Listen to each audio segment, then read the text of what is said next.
Kita mulai aja kali ya. Pemusik sudah siapkah, Cika?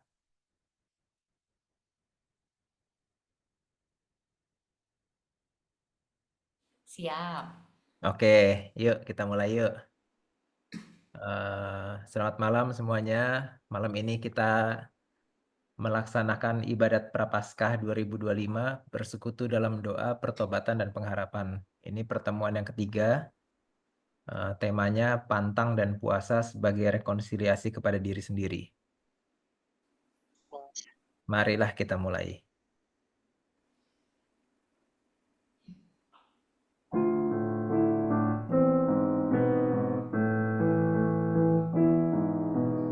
Hanya debulah aku di alas kaki-Mu, Tuhan.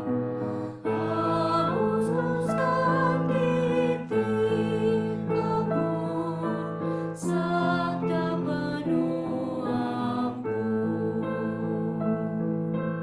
Tak layak aku tengadah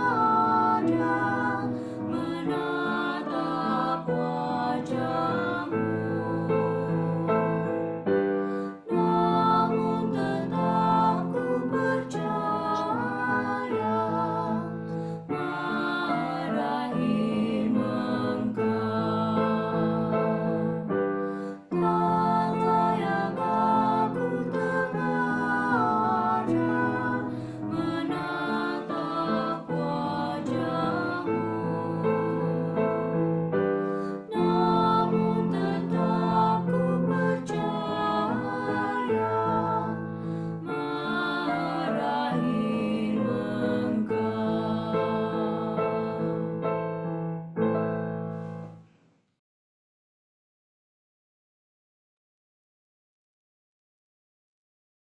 Dalam nama Bapa dan Putra dan Roh Kudus. Amin.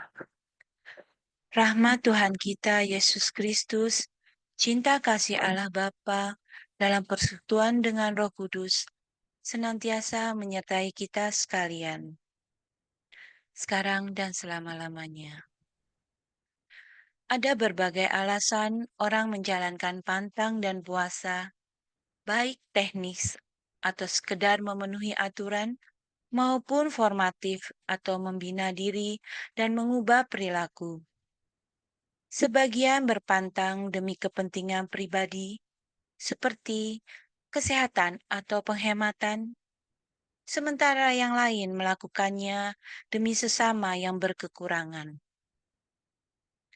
Dalam gerakan APP, pantang dan puasa diajak menjadi pilihan hidup untuk mengendalikan keinginan dan membangun hidup yang selaras dengan Roh Kudus. Saudara-saudari, di hadapan Tuhan yang kini hadir di tengah kita, marilah menyesali, mengakui segala dosa, memohon ampun atas segala kekurangan kita, serta mensyukuri segala kebaikan dan belas kasih Allah.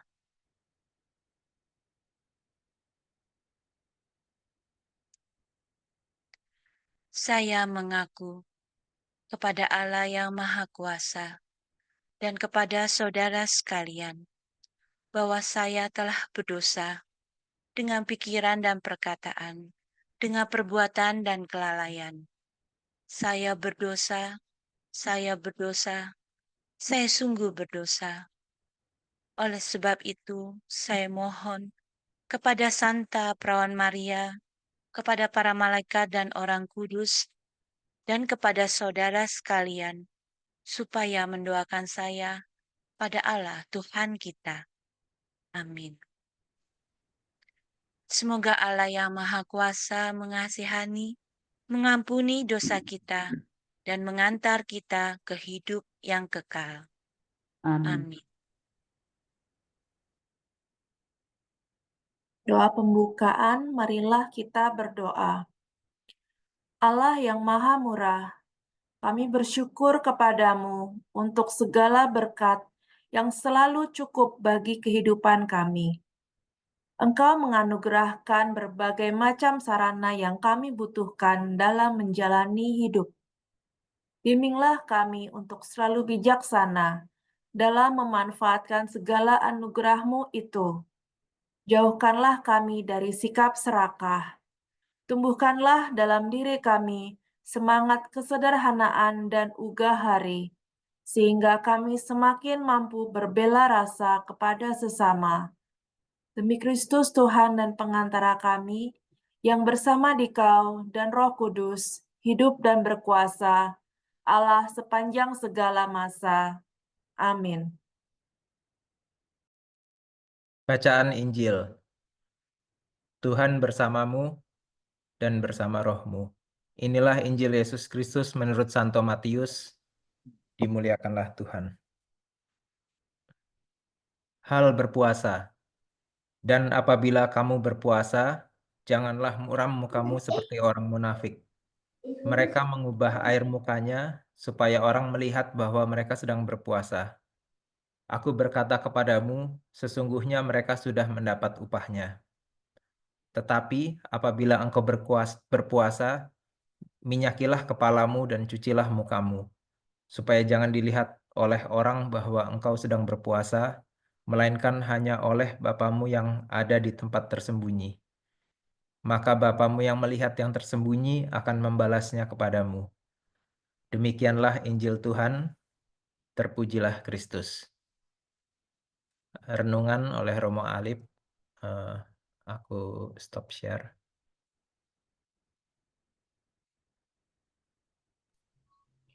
Baik, Ibu Bapak dan saudara-saudari, serta anak-anak terkasih, selamat malam semuanya. Tuhan memberkati, Shalom. Selamat malam, Romo. Pertemuan Prapaskah yang ketiga ini, kita sangat beruntung karena kita diberi kesempatan untuk melihat berkaitan dengan dinamika kehidupan kita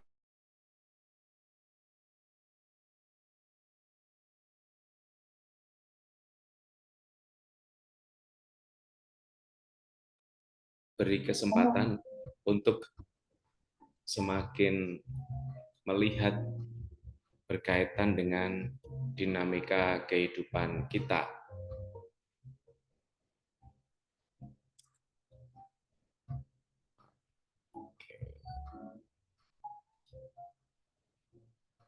Tema kita pada permenungan kali ini berbicara tentang pantang dan puasa sebagai rekonsiliasi pada diri sendiri. Ada 3 pertanyaan yang nanti bisa menjadi bahan kita untuk sharing ya, berbagi, terutama terkait dengan apa itu pantang dan puasa. Yang pertama, apa manfaat ketika kita melakukan pantang dan puasa di masa Prapaskah? Saya berharap nanti masing-masing mencoba untuk bersharing, karena kalau kita hitung dari 40 hari, kita itu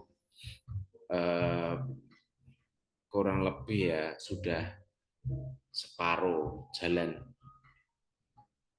20 hari kalau nggak salah, kita sudah berpantang dan berpuasa. Sementara Muslim itu sudah selesai. Kita belum selesai. Lalu yang kedua, pola hidup rohani macam apa yang perlu diubah pada saat masa Prapaskah. Kalau minggu lalu kita sudah mencoba mencoret-coret hidup kita itu dengan mencari arti dan makna tentang doa. Doa yang mujarab, doa yang mandi, doa yang benar-benar sesuai dengan harapan Tuhan, dan akhirnya kita dikabulkan itu seperti apa, kemarin kita sudah berbicara. Dan yang ketiga adalah rekonsiliasi, seperti apa yang perlu kita lakukan untuk kehidupan kita. Mana saja bagian kehidupan kita ini yang perlu didamaikan, entah dengan diri sendiri, entah dengan Allah, atau dengan orang di sekitar kita. Jadi kalau kita melakukan rekonsiliasi sebenarnya bukan hanya untuk diri kita, Tetapi ada 3 aspek yang harus kita pikirkan. Yang pertama, berdamai dengan Allah. Yang kedua, berdamai dengan diri. Dan yang ketiga, berdamai dengan orang-orang di sekitar kita.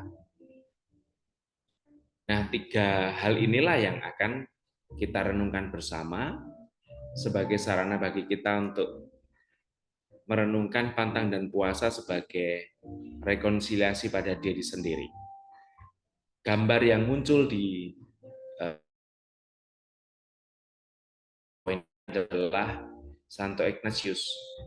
Santo Ignatius Loyola itu baru mulai menyadari bahwa mengikut Tuhan itu penting ketika apa yang menjadi cita-cita manusianya itu gagal di tengah jalan. Lalu dia berbalik arah dan kemudian membangun sebuah gambaran imajinasi rohani untuk akhirnya menemukan yang namanya Et Maiorem Dei Gloriam, demi kemuliaan Tuhan yang lebih besar dari apa yang dia lakukan, dan kemudian membuat komunitas yang namanya Imam-Imam Serikat Yesus. Tetapi ketika dia berperang dan kemudian kakinya itu terluka, dan tidak mungkin dia menjadi seorang perwira di kelak kemudian hari, akhirnya dalam saat ia mengurung diri, ia membaca banyak bacaan rohani tentang Santo Santa waktu itu, kemudian terbangunlah dalam kehidupannya bagaimana membangun sebuah cara hidup yang baru. Dia berekonsiliasi dengan diri, bisa menerima diri yang memang tidak sempurna, gagal.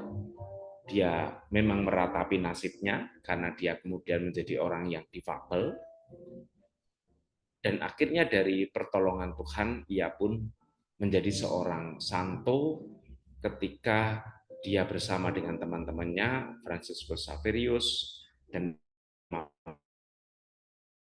lain, kemudian membangun sebuah bangunan rohani yang disebut Serikat Yesus.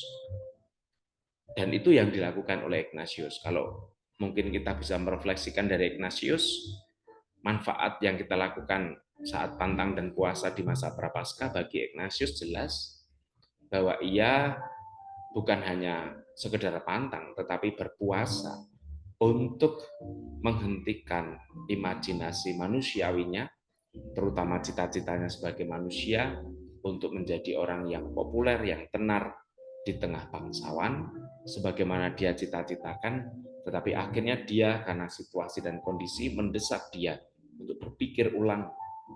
Dan puasa pantang bagi dia bukan hanya soal makan dan minum, tetapi ia benar-benar fokus untuk kehidupan yang baru, meninggalkan cita-cita yang lama dan kemudian membangun cita yang baru, karena dia ingin membangun rekonsiliasi di dalam dirinya. Dan yang kedua, pola rohani apa yang kemudian dia lakukan? Salah satunya adalah dia mencoba dengan membangun peziarahan. Maka sebenarnya Paus Fransiskus ketika memilih yang namanya Pilgrim of Hopes, peziarah pengharapan, dan membuka Porta Sancta, pintu-pintu suci, salah satunya yang ada di penjara, itu dia terinspirasi dari Ignatius. Memang Paus kita ini seorang Yesuit. Dia terinspirasi dari Ignatius, di mana dia ingin supaya ada rekonsiliasi yang konkret. Dan dengan berziarah, orang diajak sungguh-sungguh. Waktu itu Ignatius membuat keputusan untuk meninggalkan keluarganya untuk berziarah ke Yerusalem.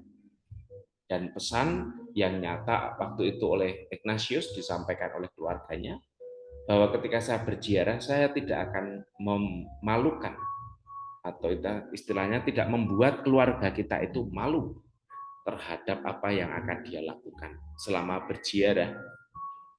Keluarga mereka, keluarganya Ignatius ini adalah mereka taat betul tentang berbagai macam aturan.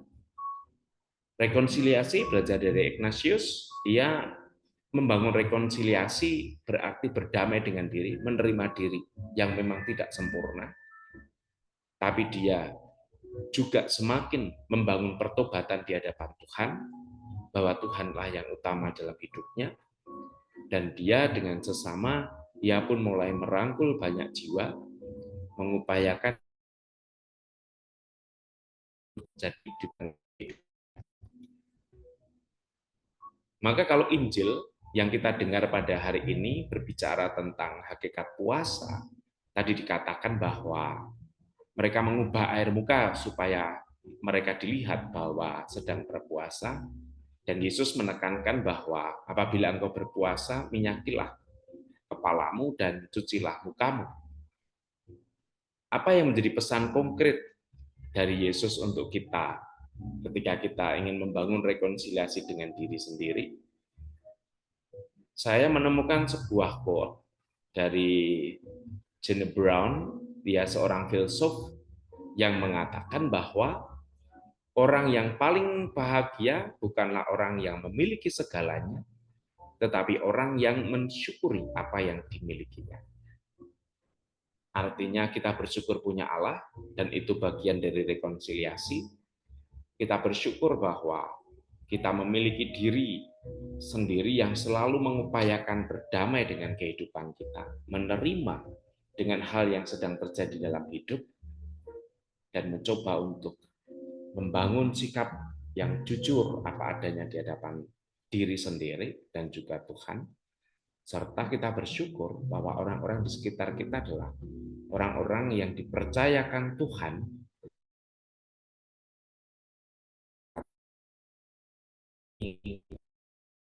sepanjang kehidupan.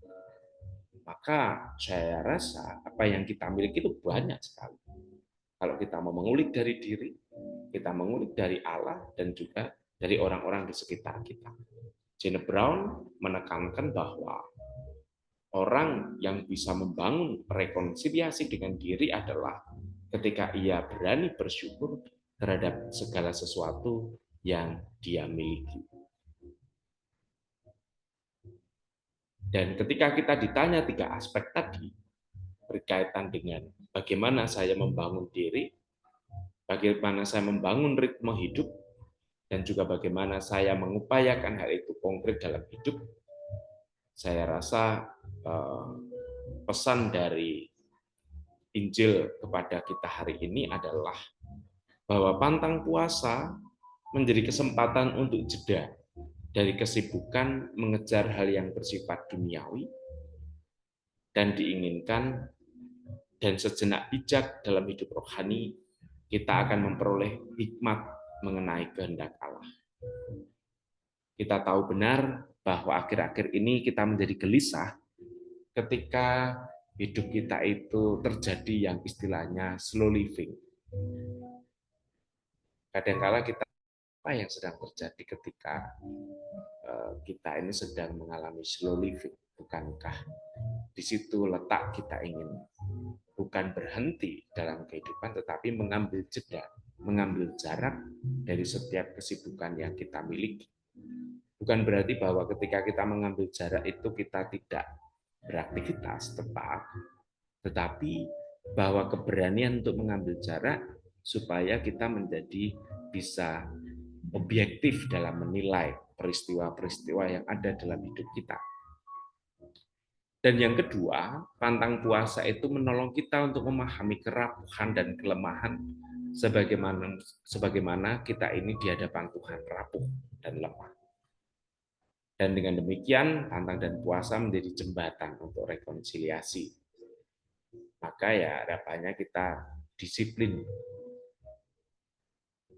Menurut saya, kita ini pantang dan puasa itu sangat ringan sekali.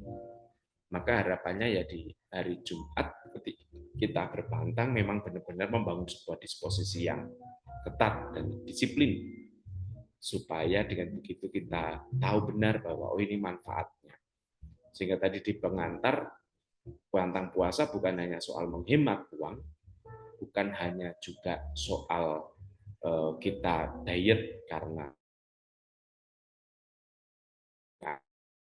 kita, atau pesan dokter supaya Anda berpantang ini dan itu, tetapi bahwa pantang menjadi jalan bagi kita untuk disiplin, untuk membangun rekonsiliasi dengan Allah, dengan diri dan orang-orang di sekitar kita. Dan poin yang ketiga adalah membuka jalan bagi pencurahan Roh Kudus dan datangnya Kristus untuk kehidupan kita. Jadi pantang puasa itu punya nilai yang lebih tinggi, yang magis, yang benar-benar mendorong kita untuk memperoleh pencurahan roh, sehingga dari Roh Kudus itu kita semakin memahami bahwa Kristus itu sungguh hadir di tengah kehidupan kita. 3 hal ini menjadi acuan, referensi bagi kita untuk nanti kita mencoba menjawab beberapa pertanyaan, terutama bagaimana kita melalui pantang dan puasa sebagai sarana bagi kita untuk membangun rekonsiliasi diri sendiri. Dan sebagai penutup dari permenungan ini, saya mau menyampaikan sebuah cerita begini. Sekali peristiwa ada seorang muda itu pulang dari sebuah tugas di medan laga, dan dia tahu benar bahwa tangannya itu harus diamputasi, sehingga dia harus menyesuaikan banyak hal. Intinya dia mengalami putus asa karena tangannya harus diamputasi, karena waktu itu dia terkena martil. Maka dia membutuhkan waktu dan proses untuk bisa melihat itu semua secara lebih jelas, apa yang dikehendaki Tuhan dengan peristiwa yang bagi dia sebuah kegagalan, yang kemudian berganti mendatangkan keputusasaan dan tidak berpengharapan. Dia terus mencari apa yang harus dia lakukan. Sekali peristiwa dia mendengar ada sebuah kampung, dan di kampung itu ada sebuah telaga yang cukup dalam, dan setiap orang yang masuk ke telaga itu, apapun sakitnya, apapun penderitaannya, dia dipulihkan. Lalu akhirnya si pemuda ini, sebutlah namanya Bejo, dia itu datang ke tempat itu. Ketika datang, dia harus antri karena cukup panjang. Singkat cerita, tibalah pada antriannya. Dan semua penduduk tahu benar bahwa dia diamputasi. Karena siapapun yang masuk ke situ dipulihkan. Dia pun juga punya harapan tangannya dipulihkan. Semua penduduk gitu. Kemudian akhirnya giliran tiba, dia harus masuk ke dalam telaga itu, dan benar dia menceburkan diri seperti orang berenang biur. Dan dia memang seorang tentara yang tangguh. Ditunggu 1 menit tidak keluar, 2 menit tidak keluar, 3 menit tidak keluar, sampai semua pada heran. Dan ketika semua menantikan itu, dia pun keluar, naik ke atas kolam itu, dan semua orang bergumam melihat tangannya tetap buntung. Lalu semua pada ngobrol, gosip. Tapi si Bejo itu berkata, Bapak Ibu saudara-saudari, saya yakin kalian semua berharap tangan saya yang diamputasi, yang buntung itu bisa pulih muncul lagi. Kalian salah. Yang saya butuhkan dari tempat ini hanya satu, supaya saya bisa menerima bahwa tangan saya sudah tidak utuh lagi. Tangan saya sudah tidak bisa normal lagi. Dan kali ini saya benar-benar menerima. Saya menerima bahwa itu bagian dari kekurangan saya. Dan mulai saat ini saya tahu benar kehendak Tuhan untuk hidup saya.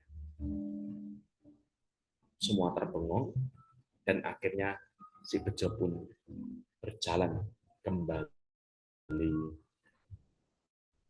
Dan sebagai bentuk rasa syukur bahwa saat ini dia bisa menerima kondisi dan keadaannya, dia pun membeli untuk dirinya sebuah hal yang penting berupa sapu tangan atau kacu. Setelah dia dapatkan lalu kacu itu dintel-untel banjur cuntel dan ceritanya selesai. Saudara-saudari, apa yang mau saya sampaikan?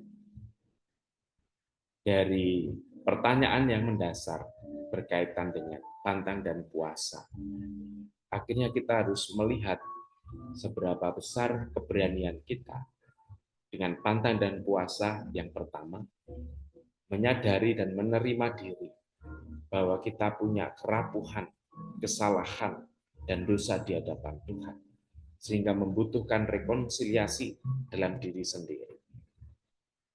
Seberapa besar pula, selain menerima, kita mengampuni juga pribadi-pribadi yang bersalah kepada kita di sekeliling kita. Kenapa? Karena sekali lagi, Tuhan telah lebih dulu mengampuni kita. Dan yang ketiga, seberapa besar kita akhirnya mampu menyadari dan membangun semangat bahwa di tengah kerapuhan, di tengah segala kesalahan itu, Tuhan senantiasa membuka tangan dan ingin menarik semua dosa-dosa kita, kesalahan kita, untuk Dia ambil sebagai sarana penebusan untuk hidup kita. Terima kasih.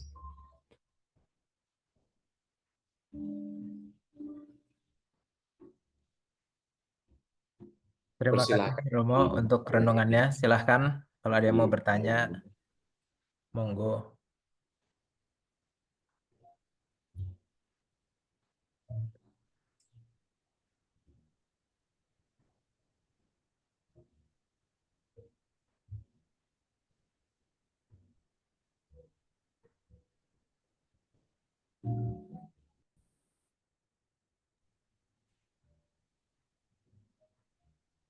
Saya ingin menampilkan untuk pertanyaan supaya itu menjadi bahan bagi kita untuk merenungkan ya. Semoga ini bisa melihat semua. Jadi poin penting dari kita hari ini adalah berkaitan dengan pantang dan puasa sebagai rekonsiliasi pada diri. Yang pertama, manfaat apa yang sudah kita dapatkan ketika kita melakukan pantang puasa di Prapaskah ini. Mungkin nanti ada 1-2 yang bisa men-sharingkan. Sekaligus saya mau cari bahan khotbah saya besok hari Minggu. Ya. Kedua, berkaitan dengan pola rohani seperti apa yang sudah coba dibangun di masa Prapaskah ini. Dan yang ketiga, rekonsiliasi yang perlu aku lakukan untuk diriku sendiri. Mungkin nanti bisa jadi salah satu gitu ya, bisa tiga-tiganya, bisa salah satu. Silakan.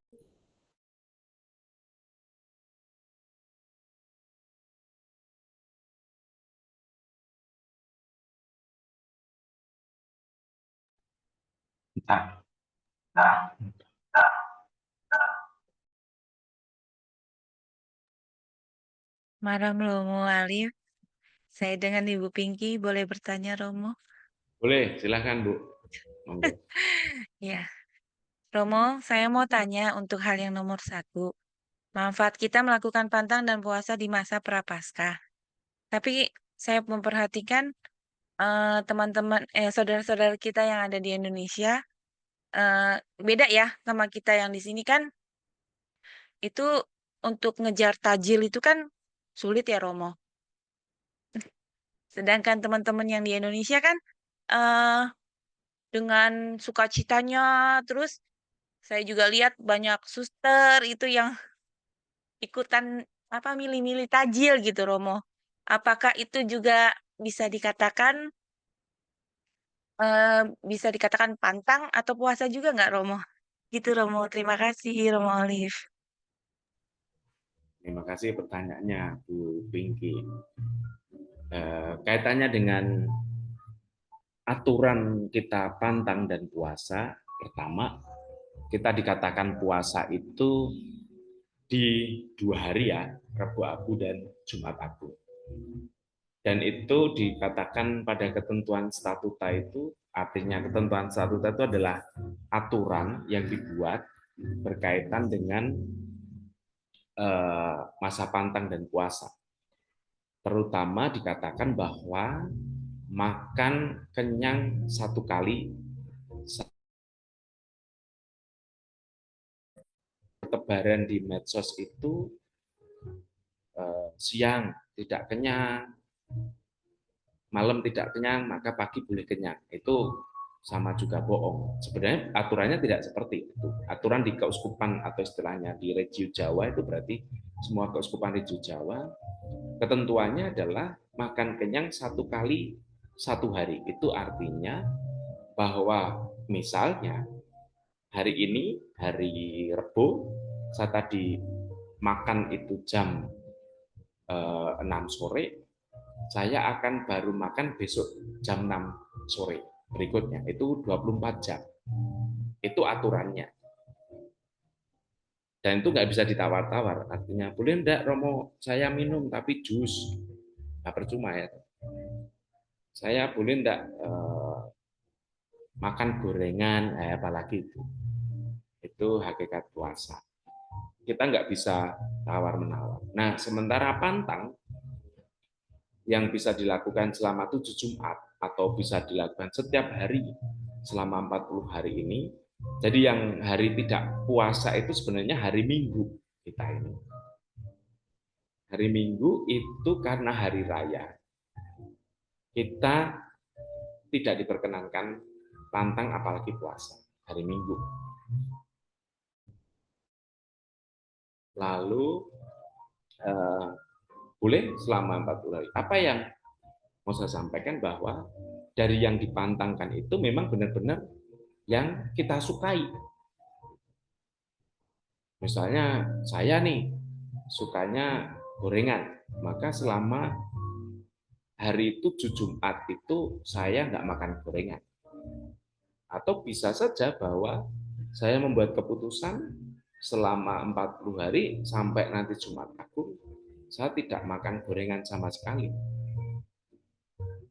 Dan itu yang ingin membedakan kita dengan saudara-saudari kita yang muslim, atau bahkan tadi yang disampaikan ada suster yang berlomba-lomba cari takjil dan sebagainya.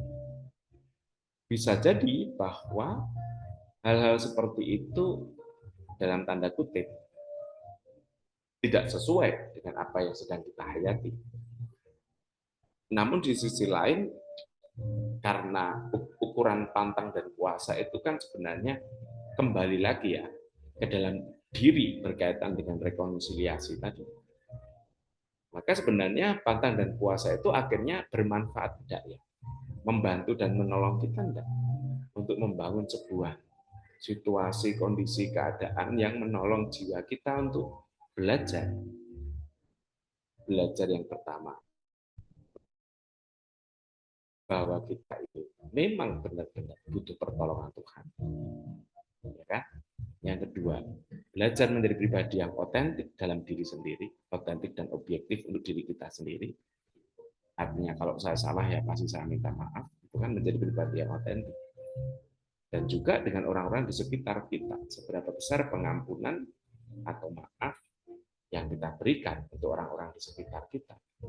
Jadi rekonsiliasi itu bukan hanya melulu untuk kehidupan kita, betul, memang itu dari diri kita, tetapi punya dampak enggak untuk orang-orang di sekitar kita.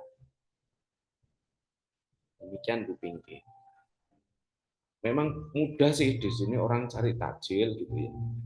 Tetapi ya itu tadi kembali lagi seberapa besar kita membangun kedisiplinan kalau tadi saya katakan. Kedisiplinan untuk ya mau mengatakan bahwa ya saya harus berpantang nih. Walaupun sebenarnya tadi kata pantang itu kan saya berusaha untuk tidak memilih yang saya sukai. Demikian Bu Pinky. Terima kasih. Terima kasih Romo Alit. Monggo Bapak Ibu yang ingin mencoba menjawab 3 pertanyaan yang ada di sini. Malam Romo. Kurang gede suaranya. Udah. Gini Romo, saya Oke, tidak mau berusaha menjawab atau gimana, mungkin ini secara general saja. Kalau puasa dalam artian agama tetangga, kayaknya kan sudah strict makan minum, yang lainnya mengikuti. Terus kan kalau dalam Katolik itu kan berpantang. Berpantang itu kan konsekuensinya kayak yang tadi Romo bilang, pantang daging, 40 tahun, 40 hari kita tidak makan daging, atau pantang KFC, atau pantang Pizza Hut, atau pantang segala macam. Nah ini sebenarnya lebih kompleks Romo. Karena dalam satu keluarga saja, misalnya ada 4 orang, itu 4 macam itu pantangnya. Curhat, mau curhat. Itu lebih susah lagi sebenarnya. Nah, kalau kita melihat ke suatu komunitas, di situ untuk berkumpul aja susah Romo. Selama 40 hari itu kita berusaha menahan diri masing-masing, berkumpul untuk mungkin ya setelah gereja atau segala macam kita makan. Kemarin aja kan kalau ibadat sabda biasanya ada makan-makan, kita strict. Misa bahasa Indonesia. Iya, misa bahasa Indonesia kan di sini. Nah, kita stop itu makan setelah ibadat itu. Karena ya konsekuensinya pantang atau puasa itu ke masing-masing pribadi, ada yang pantang ini, pantang itu. Nah, jadi itulah pola pantang dan puasa yang menurut saya sangat berkesan sekali ya dalam Katolik. Kalau saya cuma pantang daging atau pantang pempek misalnya kan, cuman kan ada konsekuensi yang lain. Saya harus ikut juga dong, tidak KFC, tidak pizza atau macam-macam. Banyak pantangnya. Jadi banyak dong Romo, gitu. Iya, terima kasih Romo. Terima kasih. Ini untuk khotbah saya besok. Itu sebenarnya yang menarik kan begini. Itulah yang disebut tadi kalau mau kita jujur ya. Bahwa pantang dan puasa dalam gereja kita itu memang bisa ditafsirkan luas. Dengan tadi ya, membuat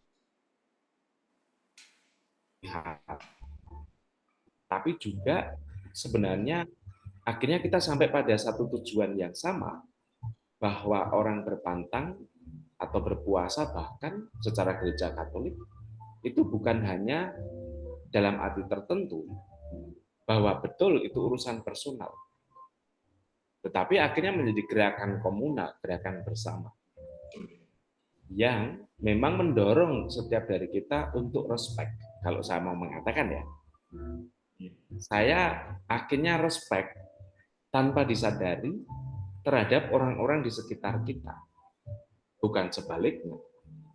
Maka dalam Injil tadi kan dikatakan bahwa mereka akan dikatakan sebagai orang munafik ketika apa? Mengubah air mukanya. Supaya orang melihat, dia mendapat respect dari orang-orang di sekitar dia, bahwa saya sedang berpuasa.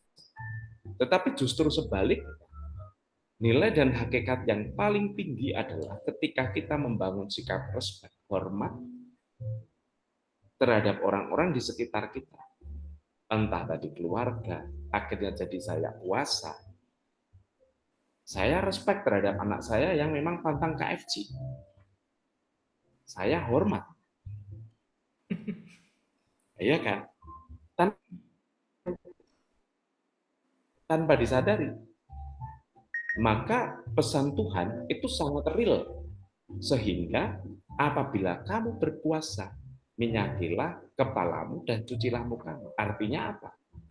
Bukan untuk mendapat hormat dari orang lain, tetapi justru kita belajar menghormati orang-orang di sekitar kita, karena kita pun belajar bersikap sama dengan mereka. Jadi kalau misalnya satu rumah itu ada 4 orang, satunya pantang empek-empek, satunya pantang ayam, satunya pantang soda, satunya pantang ini. Ketika itu menjadi gerakan bersama, lalu bukan hanya soal bahwa iya kamu tak terima, tetapi lebih jauh dari itu. Saya menerima kehadiran kamu. Bahwa kehadiranmu berharga untuk hidup saya. Jadi justru puasa dan pantang bagi kita memiliki nilai yang lebih, bukan hanya sebatas bahwa kita itu sama, semua tidak makan mulai jam 4.30 pagi sampai dengan jam 6 sore. Jadi bukan hanya soal kita ada batasan soal waktu. Namun setelah itu menjadi ragu. Yang semula nggak makan daging, akhirnya harus beli daging sapi. Makannya menjadi lebih enak. Ya kan kalau kita mau lihat ya, realistis di kehidupan tetangga sebelah kita. Tetapi saya mau mengatakan bahwa pantang dan puasa yang kita hayati, akhirnya ketika terjadi itu menjadi sebuah pilihan di sebuah keluarga. Akhirnya nilai yang lebih tinggi dari itu bukan soal jamnya dari jam sekian sampai jam sekian kita nggak makan dan minum, tetapi bahwa kehadiranmu ini penting untuk hidup. Lalu rekonsiliasinya ada di situ, kan benar kan? Itu kan menjadi rekonsiliasi kan, bukan hanya bahwa kehadiran saya itu penting untukmu, tetapi sebaliknya bahwa kehadiranmu tak terima, karena seperti itu tadi. Lalu nilai puasa dan pantang tidak diukur dari seberapa orang menghargai saya, tetapi seberapa besar saya menerima orang-orang di sekitar kita. Maka kalau tadi gerakan di gereja kemudian membuat keputusan, ya sudah setelah ibadat tidak ada makan-makan. Akhirnya kan person per person menjadi lebih menghargai kehadiran masing-masing. Perkara bahwa setelah itu mereka akhirnya hampir ke ini dan itu kan bukan urusannya, tetapi bahwa nilai kebersamaan itu menjadi nilai yang tertinggi. Saya menghargai orang-orang yang ada di sekitar, dan itu cara kita untuk membangun rekonsiliasi dengan diri sendiri. Itu tanggapan saya. Siap, Bro. Mantap.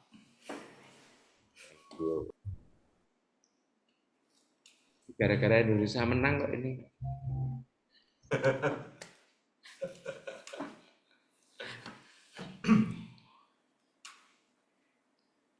Monggo, siapa lagi? Silakan.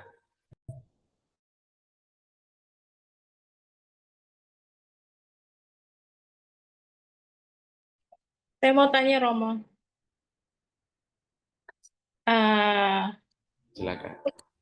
untuk saudara-saudara kita nih yang misalnya dia hidupnya memang sudah berkekurangan nih, jadi maksudnya untuk makan aja sudah sulit gitu kan. Jangankan buat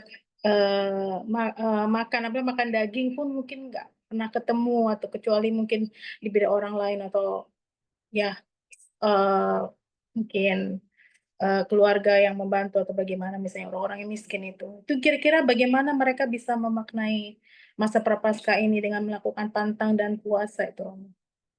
Bagaimana, karena memang sehari-harinya pun mereka sudah berpuasa dan mungkin berpantang daging juga gitu loh. Itu gimana, Romo? Baik, terima kasih Mbak Gita. Poin penting bagi kita dalam gereja Katolik, kita membebaskan diri bukan lagi soal makan dan minum, tetapi yang disukai. Jadi kita gereja Katolik membuat sebuah ruang yang sangat luas. Pantang dan puasa itu bukan hanya soal makan dan minum, tetapi tadi yang disukai. Misalnya seorang bapak tukang becak, misalnya, dia makan aja susah dia, tetapi dia itu ngerokoknya kenceng banget. Misalnya. Lalu dia membuat keputusan, lah ngerokoknya dikurangi, bukan ngurangin dari bungkusnya, enggak, tapi yang misalnya dia satu minggu bisa jadi itu 5-6 bungkus, ya dia mengurangi yang dia sukai. Rokok itu misalnya jadi 2 bungkus atau 1 bungkus. Maka keunikan puasa dan pantang dalam gereja Katolik itu tidak hanya terbatasi soal waktu tidak makan dan tidak minum. Soal waktu, soal makan dan minum. Tetapi lebih luas dari itu, kata kuncinya adalah yang disukai. Maka kita tidak cukup hanya berbicara soal kalau dia miskin, kalau dia nggak bisa makan, dan itu Gereja Katolik memberi ruang yang bebas. Lebih luas lagi adalah dengan sederhana, yaitu yang disukai. Tadi contohnya. Maka puasa pantang bagi Gereja Katolik menjadi ruang yang sangat merdeka bagi masing-masing pribadi untuk membuat keputusan-keputusannya. Misalnya ya, kalau tadi yang saya contohkan, dia makan 3 kali sehari aja susah. Tapi apa yang dia sukai? Oh, ternyata dia suka ngerumpi misalnya. Nah, itu kan bisa dikurangi. Karena itu yang disukai. Iya kan? Siapa tahu dia mengurangi ngerumpi itu akhirnya bisa dapat rezeki lebih banyak.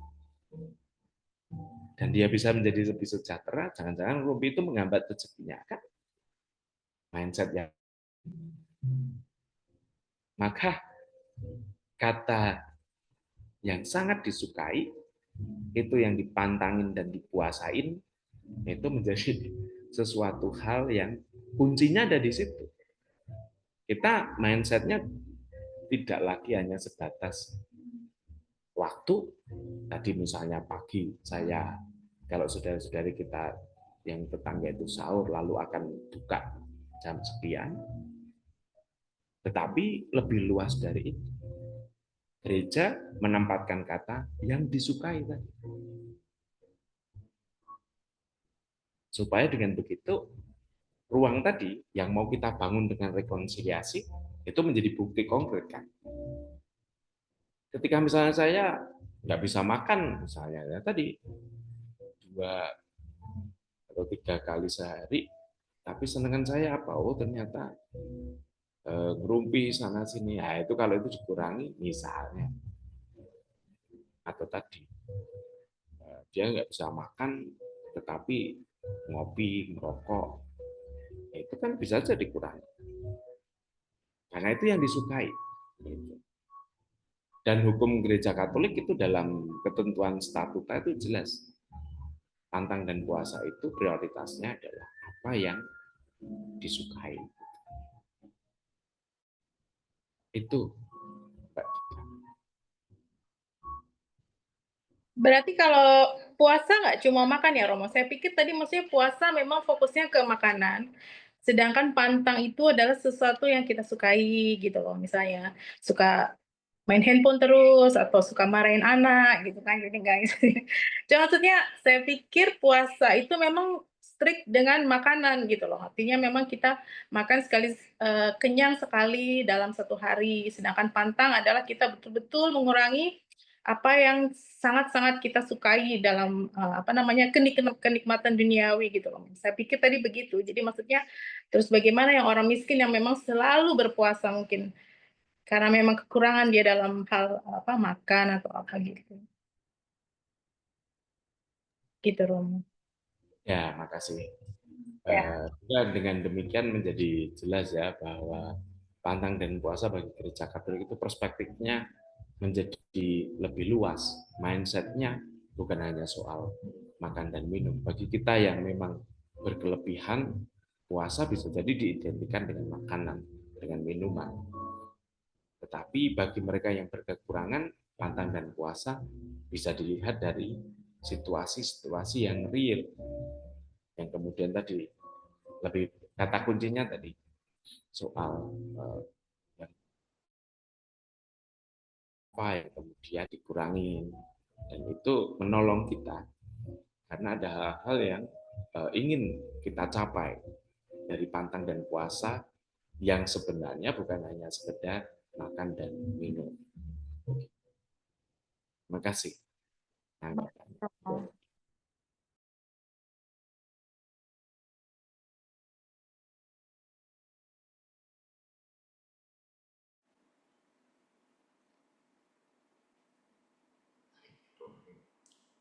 Arif silakan.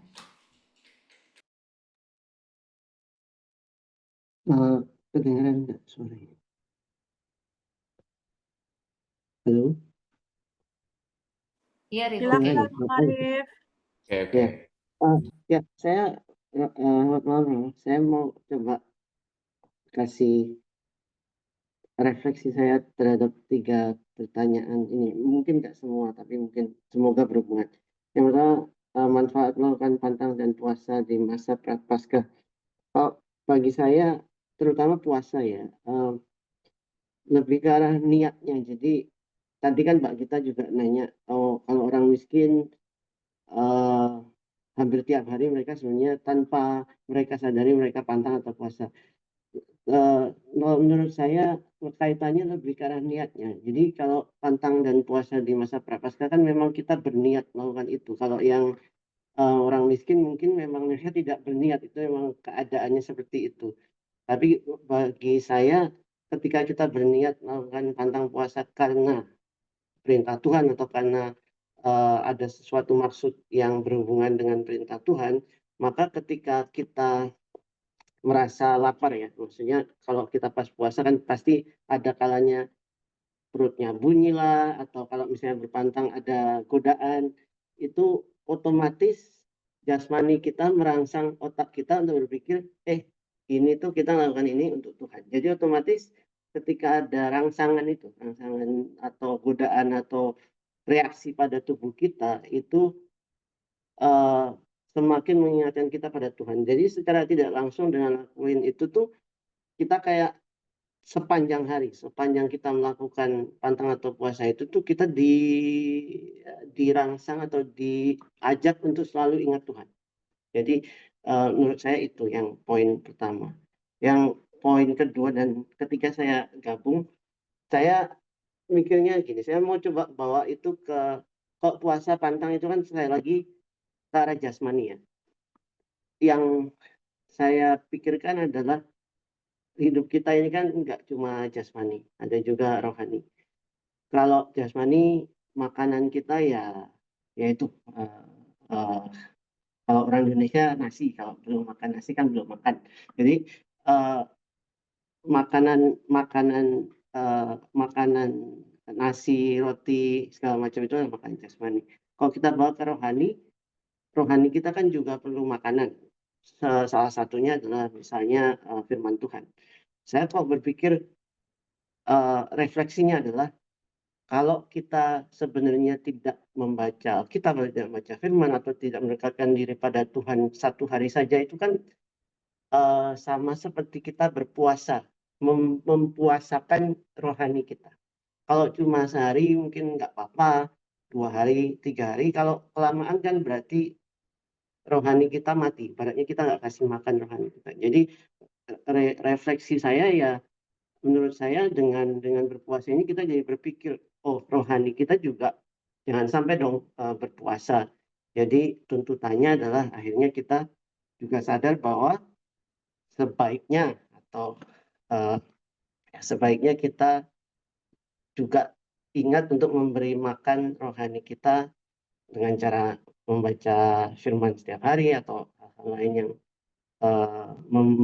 menumbuhkan rohani kita. Gitu aja.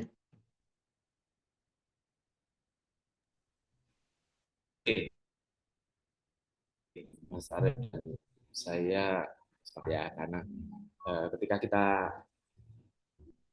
diajak masuk ke godaan Yesus kan ada 3. Dan jawaban Yesus itu semua referensinya adalah ada firman yang mengatakan ini, ada firman yang mengatakan itu. Jadi memang betul bahwa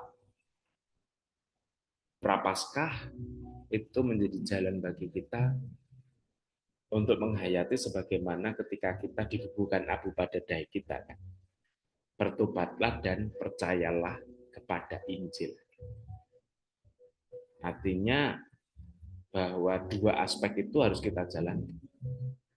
Membangun rekonsiliasi pertobatan, tetapi juga memberi makanan rohani dengan sabda Tuhan, firman Tuhan. Saya rasa itu menjadi ingatan yang baik bagi kita ketika Romo itu atau pelayan memberi abu pada dahi kita dan mengatakan bertobatlah dan percayalah kepada Injil. Terima kasih, Mas Ari. Terima kasih. Monggo. Saya mau sharing ya Romo, berkaitan dengan yang nomor 1, 2, dan 3. Jadi ceritanya tuh kemarin saya sedang mengalami suasana yang galau berat karena ada sedikit disagreement dengan salah satu anggota keluarga. Dan saking galaunya gitu ya, saya itu hari itu puasanya itu bisa ngetekel banget gitu. Kemarin ini puasanya itu bisa benar-benar sehari itu nggak makan gitu, sehari nggak makan.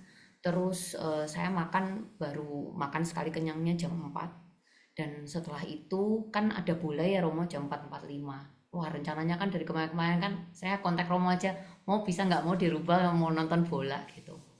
Nah terus tapi saya tahu bahwa rohani saya sedang tidak baik-baik saja. Terus akhirnya saya lebih memutuskan saya ke gereja karena kebetulan di gereja pun sedang ada retret Prapaskah yang dibawakan oleh Father Arul 3 hari dari tanggal 24, 25 dan hari ini sebetulnya. Nah, saya memutuskan untuk pergi ke gereja. Gereja itu setengah 6 dimulai dengan misa, jadi saya berangkat dari sini sudah setengah 5. Jadi benar-benar nggak nonton sama sekali itu bola. Saya sampai di gereja setengah 6 dimulai dengan misa. Terus habis dari misa sekitar 45 menit misa, setelah itu dilanjutkan dengan sesi pengajaran. Pertama kali itu Father itu sudah bilang bahwa pembukaan kata-kata Father pertama kali itu Romo bilang bahwa siapa yang mengkhianati Tuhan Yesus? Muridnya. Siapa yang menyangkal Tuhan Yesus? Muridnya juga. Jadi sebenarnya kayak gimana coba rasanya jadi Tuhan Yesus disakiti oleh orang-orang terdekatnya.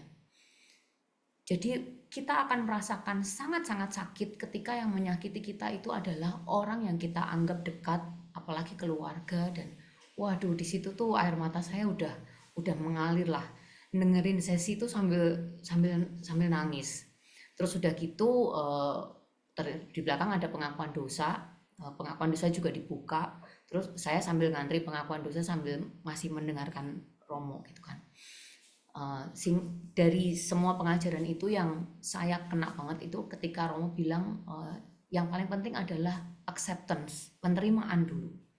Penerimaan, dan dari penerimaan itu nantinya kita bisa bersyukur dengan apa yang kita alami, dan ketika kita bisa bersyukur penyembuhan itu terjadi. Dan setelah itu saya masuk ke ruang pengakuan, saya pun di situ mengakukan segalanya. Saya bilang sama Romo, saya Father, saya marah, saya kecewa, saya sudah benar-benar nggak tahu lagi harus bicara apa, dan saya mengungkapkan semuanya sama Father. Terus Father juga memberikan insight-insightnya di situ. Dan setelah itu, setelah pengajaran itu kita ditutup dengan adorasi 7:30 sampai jam 8. Dan di adorasi itu karena di dalam ruangan pengakuan dosa itu Father juga bilang ketika nanti kamu doa, kamu bilang sama Tuhan Yesus jujur dengan semua perasaan yang kamu alami, kamu marah, kamu kecewa, kamu bilang, ungkapin semua sama Tuhan Yesus. Terus dikasih penetansi. Terus ketika adorasi itu saya ungkapkan dengan apa yang Father bilang tadi selama di ruang pengakuan. Saya bilang, Tuhan, saya marah, saya kecewa, saya sampai tidak bisa bertanya lagi kenapa gitu, kenapa kok ini tuh terjadi gitu.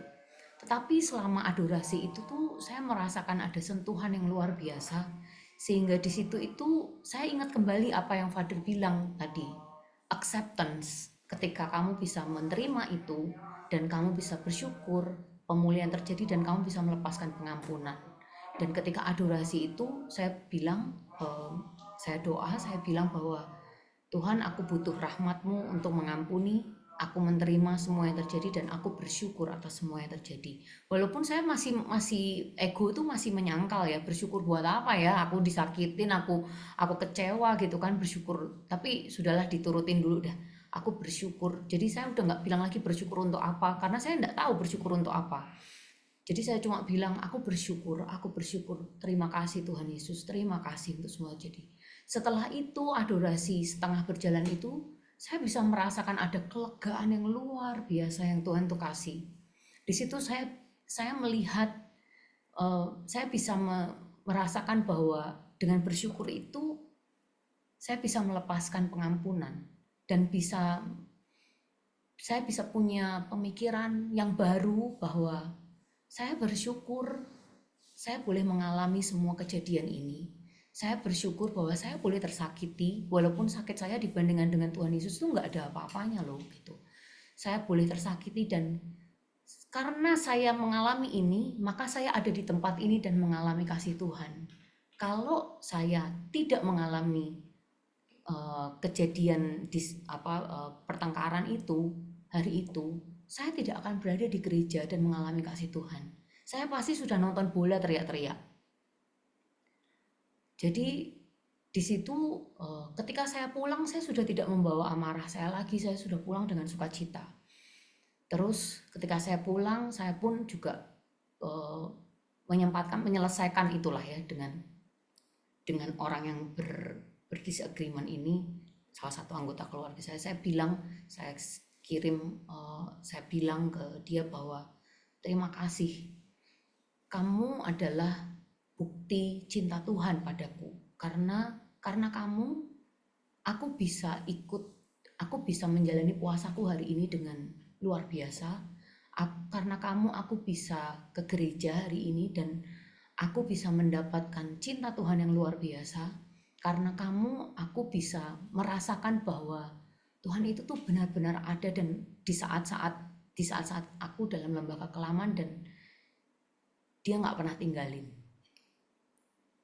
Dan setelah itu kami berrekonsiliasi dan beres masalahnya gitu. Nah di situ kalau dari pertanyaan Romo nomor 1, 2, dan 3, manfaat melakukan pantang dan puasa itu, kalau pantang dan puasa yang saya rasakan adalah saya lebih bisa menahan kata-kata, tone yang tinggi ketika saya nulis WhatsApp, ketika saya ngomong kayak gitu. Dan di hal-hal yang saya alami kemarin itu ya Romo. Terus pola hidup rohani macam apa yang perlu dirubah selama Prapaskah? Yang tadi Arif bilang itu benar gitu, bahwa kita mesti kasih makan jiwa kita dengan firman gitu. Kalau kita puasanya juga puasa pantang baca firman kan repot ya lama-lama ini. Dan hari itu tuh saya bacaan itu tuh full, benar-benar full dari bacaan 1, bacaan, dan hari itu kan hari Assumption of the Lord ya. Jadi misa pun tuh misa besar kemarin itu ada 3 romo yang memimpin misa gitu. Dan di situ walaupun mungkin bacaannya itu relate ya nggak relate, tapi tiap-tiap kata-kata itu tuh kayak pedang yang nusuk-nusuk semua yang sakit itu. Terus rekonsiliasi apa yang perlu aku lakukan pada diriku sendiri? Rekonsiliasinya adalah penerimaan dan rasa syukur yang akhirnya membawa kepada penyembuhan. Itu Romo.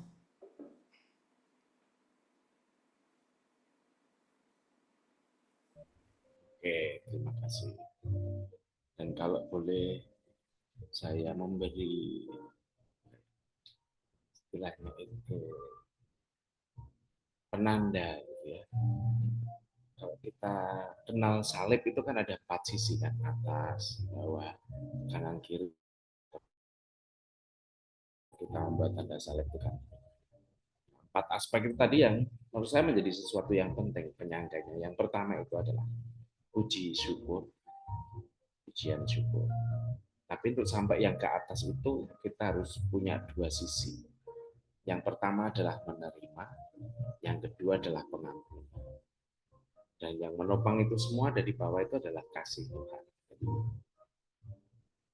keempat sisi salib itu akan menjadi kekuatan, sebuah energi yang tidak bisa dibendung oleh apapun, yang bisa kita rasakan. Dan itu dengan sendirinya rekonsiliasi itu terjadi baik kepada Allah, pada diri sendiri maupun orang-orang di sekitar kita. Saya rasa itu menjadi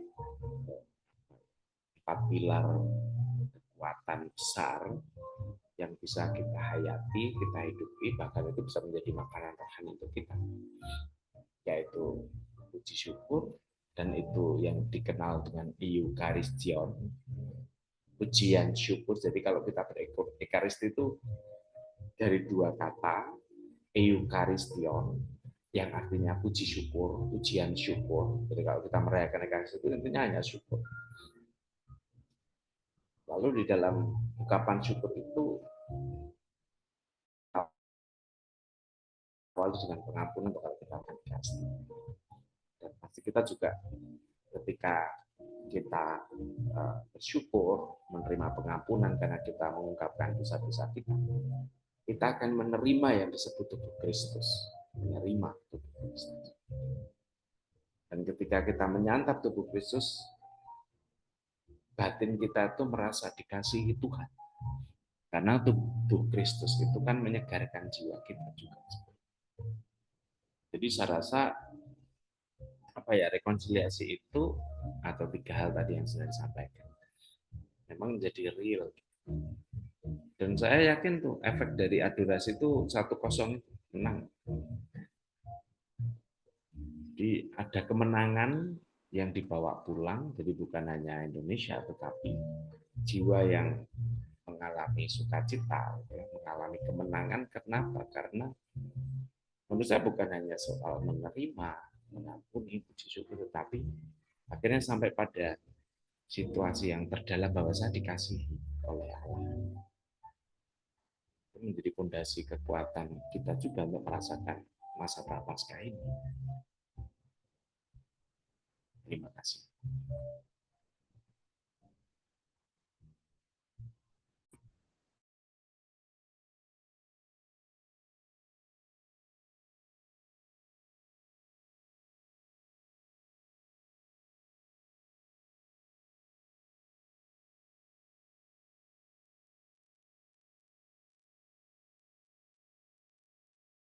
Kita lanjutkan ya. Atau masih ada yang mau sharing lagi?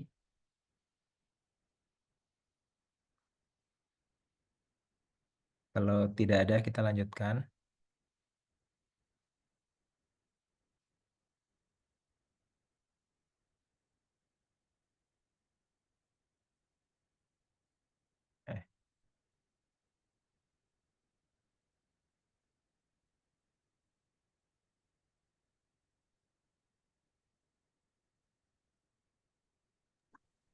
Bapak Ibu, mari kita lanjutkan dengan doa umat.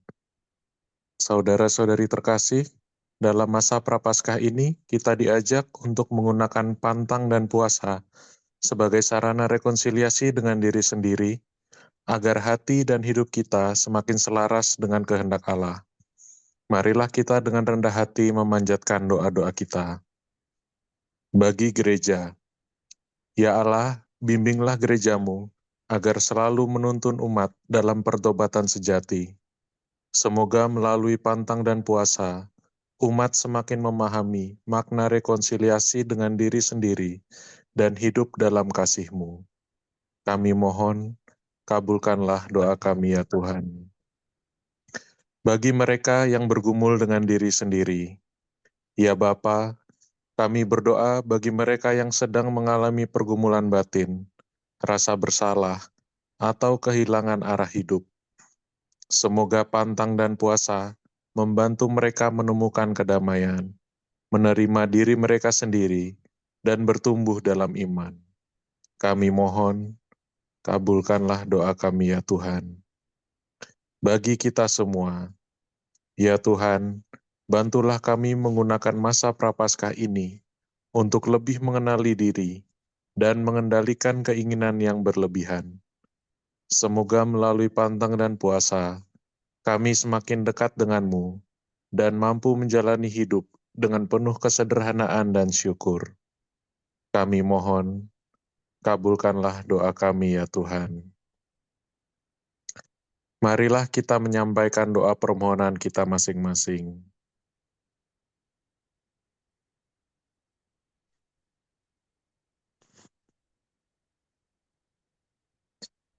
Kami mohon, kabulkanlah doa kami ya Tuhan. Allah Bapa yang Maha Baik, dengarkanlah doa-doa kami. Bantulah kami dalam perjuangan untuk berdamai dengan diri sendiri, agar hidup kami semakin mencerminkan kasih dan belas kasih-Mu. Semua ini kami mohon dengan perantaraan Kristus Tuhan kami. Amin. Maka dengan penuh kepercayaan kepada kasih Tuhan, marilah kita bersama-sama menyanyikan doa sebagaimana diajarkan oleh Yesus sendiri.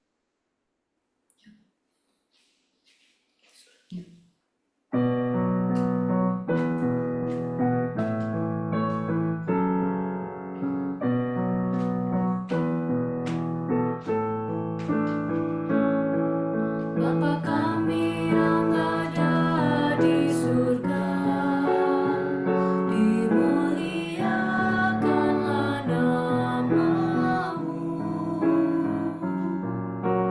Datanglah kerajaan-Mu, jadilah kehendak-Mu di atas bumi seperti di dalam surga.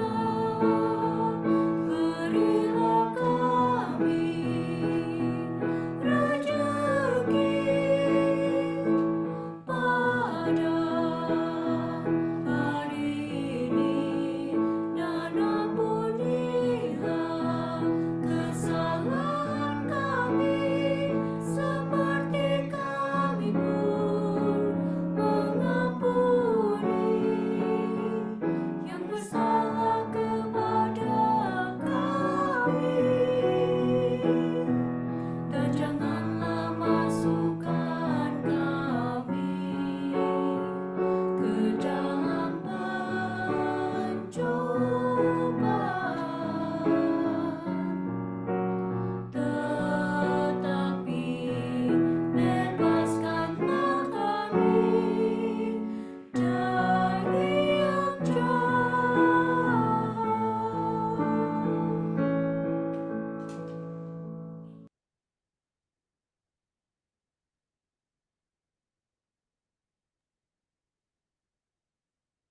Allah Bapa Maha Pemurah, terima kasih atas kehadiran-Mu dalam permenungan kami ini. Engkau menuntun kami untuk semakin mengenal diri kami, motivasi kami dalam berpantang dan berpuasa.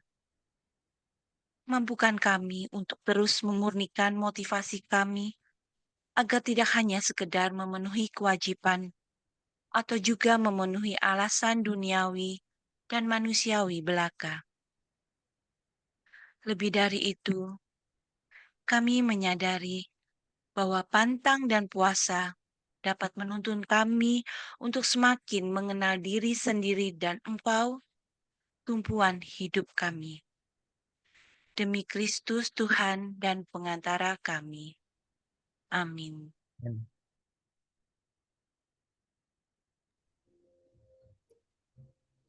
marilah Ibu Bapak dan saudara-saudari, kita hening sejenak, kita aturkan mohon rahmat yang kita butuhkan untuk kehidupan kita hari ini dan selanjutnya.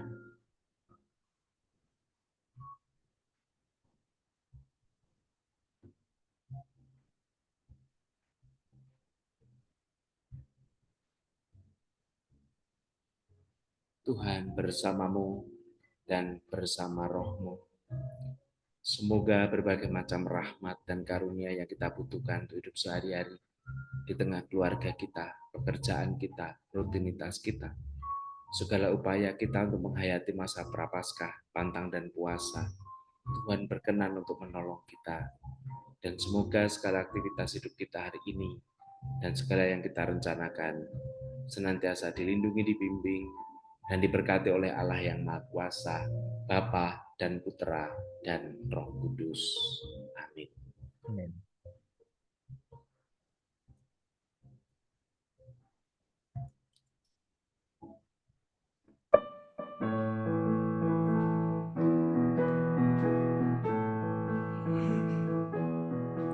On a hill far away stood the old rugged cross, the emblem of suffering and shame. And I love that old cross where the dearest and best for a world of lost sinners was slain. So I cherish the old rugged cross till my trophies at last I lay down. I will cling to the old rugged cross and exchange it someday for a crown. So I cherish the old rugged cross till my trophies at last I lay down. I will cling to the old rugged cross and exchange it someday for a crown. Terima kasih semuanya. Terima kasih Romo. Terima kasih Romo. Terima kasih, Terima kasih Romo. Terima kasih Romo, kasih, Romo. Bapak Ibu. Terima kasih, semoga Terima kasih berkenan. Romo. Foto dulu. Terima kasih Terima Romo. kasih Romo. Foto dulu. Silakan dibuka videonya, teman-teman. Siapa yang ngambil foto Mbak Bea? Aku nggak bisa ya laptop ini. Ada yang bisa nggak?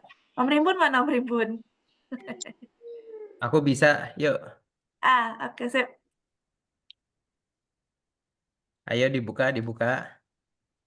Om Joko, jangan malu-malu Om Joko. Om Joseph, Gelap ini. siapa ya? Sinung. Sambil mancing kayaknya. Suruh mancing kuliner. Pak Yosef. Udah, tinggal Pak Yosef nih. Udah yuk. Joseph ke kamera sini udah. Oh udah ya. Oh iya. Oke. Udah yuk. 1, 2, 3. Oke. Udah sih. Sudah. Sekali Om Budi. Oh, Jangan sekali tiga lagi kita. ya. Sekali lagi. Ya udah. Bentar. Berkati. Bebas. Bentar, sekali lagi ya. Temuan 3. 1-0. Tunggu, gimana sih caranya? Yuk, 1, 2, 3. Tanah Oke, udah. airku tidak lupakan. Terima kasih, Tuhan berkati. Terima kasih Romo. Terima kasih, Romo. Selamat istirahat, Romo. Terima kasih Romo. satu kosong Istirahat Romo. Romo, sudah malam di sana. Teman-teman, sampai ketemu di ibadat selanjutnya Selasa depan bersama dengan Romo Alif. Ibadat terakhir, belum terakhir. Ibadat yang keempat. Buat Kakak Kids and Teen siap-siap untuk membawakan acara. Terima kasih. Paul. Paul, iya Halo, apa kabar kamu? Kangen nih. baik.